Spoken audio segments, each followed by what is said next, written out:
Welcome back to the Trinity Channel. My name is Dr. Tony Costa, and I'm glad that you could join us today. We were dealing in our former episode with the question of investigating the Qur'an. We're looking at some parallels in the Qur'an that conflict with one another. And we were talking in our last segment about Surah 234, the story of the angels being ordered by Allah to prostrate themselves before Adam, and also how Iblis, the devil, refused to do so, and how this story appears in 7 different places within the Qur'an. And last time we were together, we looked at Surah 2 and verse 34, where Allah commands the angels to perform sujud, prostrating. We talked about how sujud is a word that is usually associated with worship. And here we seem to have a very strange story of Allah endorsing shirk, asking the angels to do something by associating Adam as a partner, so it would seem, with Allah, which would be the essence of shirk itself. And we also saw in Surah 234 how that Iblis seems to be among the angels, which is a very strange thing, because in the Qur'an, in Islamic theology, the devil is the jinn, and the angels are not the same. And yet we're told in Surah 18 verse 50 that Iblis was of the jinn, that is, he was of the order of the jinn, which are not angels or men. Now we're going to continue on our slides. We're looking at Surah 7 verses 11 to 18. We're going to continue where we left off, and in this second part of the story we're told there that Iblis responds to Allah and says the reason why he did not worship or perform prostration, he says, I am better than him. Thou createst me of fire, while thou didst create him, that is Adam, of mud. And Allah asks Iblis, what hindered thee that thou didst not fall prostrate when I bade thee?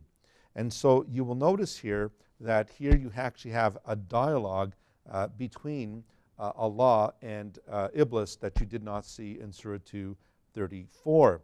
Now, if we move on and we look at our next slide, and we look at Surah 15 and verses 28 to 43, you will notice here in this that the response or the command that Allah gives to Iblis is again very different than what we just saw in Surah 7. And here we're told in Surah 15 verse 32, O Iblis, what aileth thee that thou art not among the prostrate? That is not what we saw in Surah 7. We have a completely different saying here. And Iblis responds in Surah 15 verse 33. He said, I am not one to prostrate myself unto a mortal whom thou hast created out of potter's clay of black mud altered. Now notice again in this story that the statement of Allah differs from that we saw in Surah 7, 11 to 18. Unlike the other passages, Allah announces to the angels that He will create a mortal out of potter's clay of black mud altered, and that He would also breathe His Spirit into the man. You see that in Surah 15 verses 28 to 29. And remember when thy Lord said unto the angels, Lo, I am creating a mortal out of potter's clay of black mud altered. So when I've made him and have breathed into him of my Spirit, do ye fall down, prostrating yourselves unto him. And so here in this story we see how Allah breathes His Spirit into Adam. Now, if we move on and we look at the next passage, that is in Surah 17 and verses 61 to 65, you will notice here that the response that Iblis gives to Allah is different again.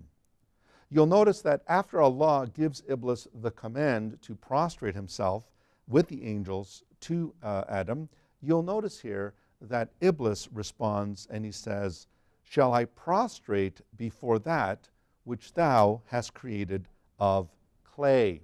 Now notice here that the response that Iblis gives to Allah again is different.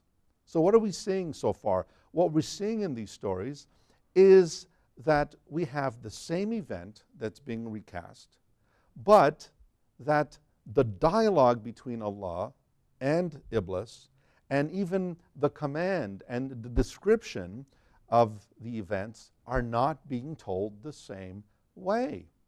And what do we do with these differences? Well, if we move on to the next slide, you'll notice that in Surah 18 and verse 50, we have this story being recounted again, but in this account, in Surah 18, verse 50 of the Quran, there is no dialogue recorded between Allah and Iblis, as in the other parallel passages.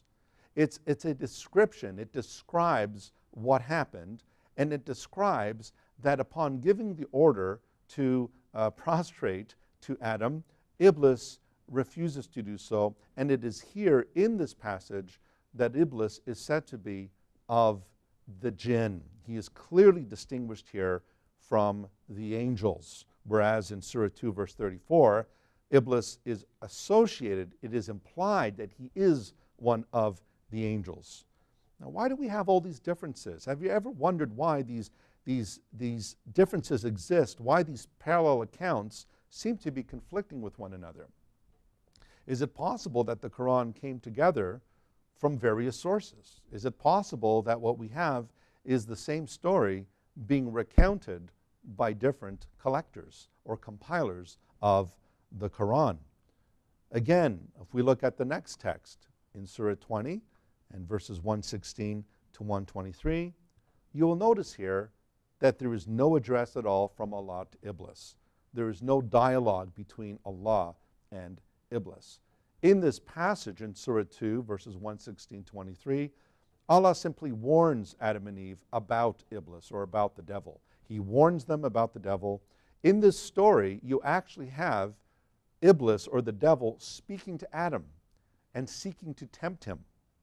And the dialogue between Iblis and Adam in this text also differs from the parallel in Surah 7, verse 20.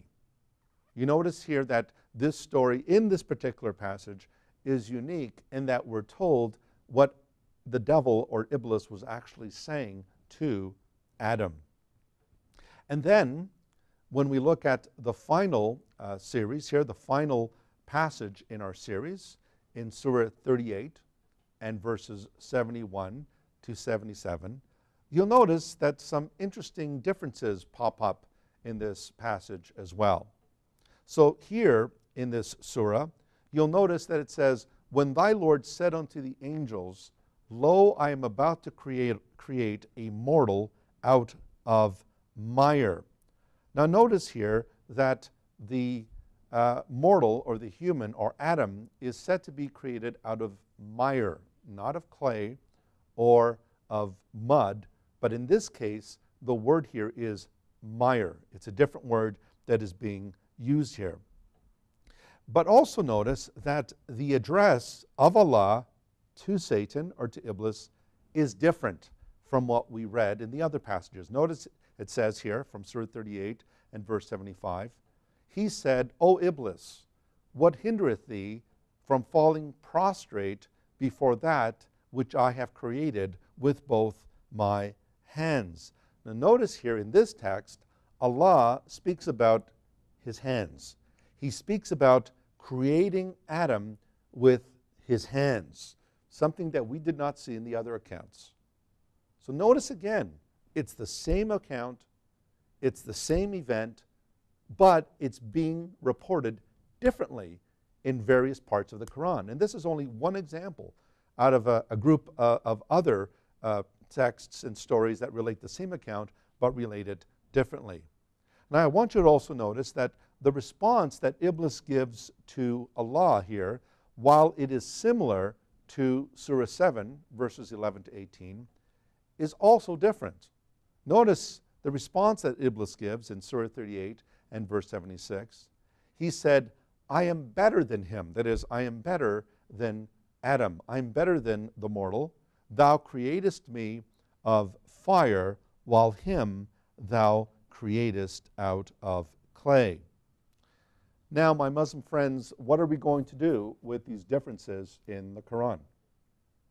The Quran claims to be sent down, tanzil, from Allah. The Quran claims to be mubin, that it's clear. Well, if the Quran is clear, then why is it that Iblis is spoken of in Surah 234 as being among the angels, and then in Surah 18 verse 50 he is said to be one of the jinn? And why is it that the responses of Iblis are different in these accounts? Why is it that the address of Allah to Iblis is different? Did Iblis say all of this at the same time? And what do we do when we hear the Muslim charge that because the Bible contains events in the New Testament Gospels, they retell the events differently and therefore they cannot be inspired? Do we apply the same criteria to the Quran? You see, the problem, folks, is the Quran is said to have come through one man, that is Muhammad, revealed to him. And even though Muslims don't believe that he wrote the Quran, they believe that various scribes wrote it and then it was compiled under various caliphs. The Quran faces a major problem because it was written during the same time period and it was given through one particular man. But you see, the Gospel accounts, which come 600 years before Islam, the Gospel accounts are understandable when we read accounts that are relating the same event, but they relate it differently, and that's simply because Matthew, Mark, Luke, and John were written to 4 different audiences. And as Matthew, Mark, Luke, and John were addressing 4 different audiences, they were free and at liberty to arrange their materials that were germane to their audiences. And so Matthew wrote his gospel to the Jews, and you'll notice in Matthew's gospel, Matthew quotes from the Old Testament, profusely from the Old Testament, and he addresses a very Jewish context. Mark writes to presumably a Roman audience, and Mark has to define certain Jewish practices, which would indicate that his audience was not familiar with Judaism or Jewish practices. In other words, the gospel accounts are relating the same story, but they are framing them towards their particular audiences. And so naturally, of course, we would expect to see accounts being related in a different manner. If I'm writing to a certain audience that may be foreign from my culture, I'm not going to relate the same story as I would to people of my culture or people who are familiar with my language and so forth. And so it is understandable why the gospel accounts would be written and why there would be differences, simply because they're written to different audiences. But this does not pose a problem for New Testament believers. This does seem to pose a very serious problem with the Quran, because we're not talking about the author of the Quran or the authors of the Quran addressing different audiences. It was given in Arabic to an Arabic-speaking people, and it was given, according to Islamic tradition, during a 23-year period in which the Quran was believed to have been sent down and revealed and so forth. How do we account for these differences?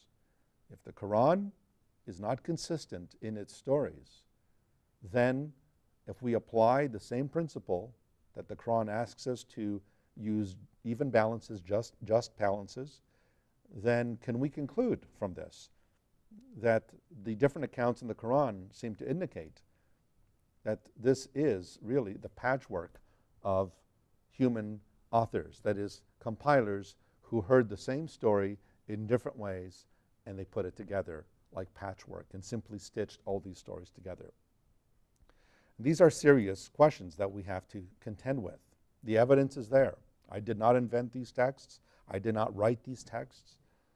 But I'm using my God-given mind to look at these texts, to analyze them. And when we look at them at a deeper level, we do seem to find some serious objections here. But you see, the case of the Quran, which claims to come down straight from heaven, given through one prophet, one man, to a Arabic-speaking people, does seem to pose a serious problem. And we can understand why the New Testament Gospels are written the way they are and the reason why they do distinguish themselves in terms of the audience. And we can also understand why Muhammad never understood the New Testament. Thank you for joining us. Look forward to seeing you again. Bye for now.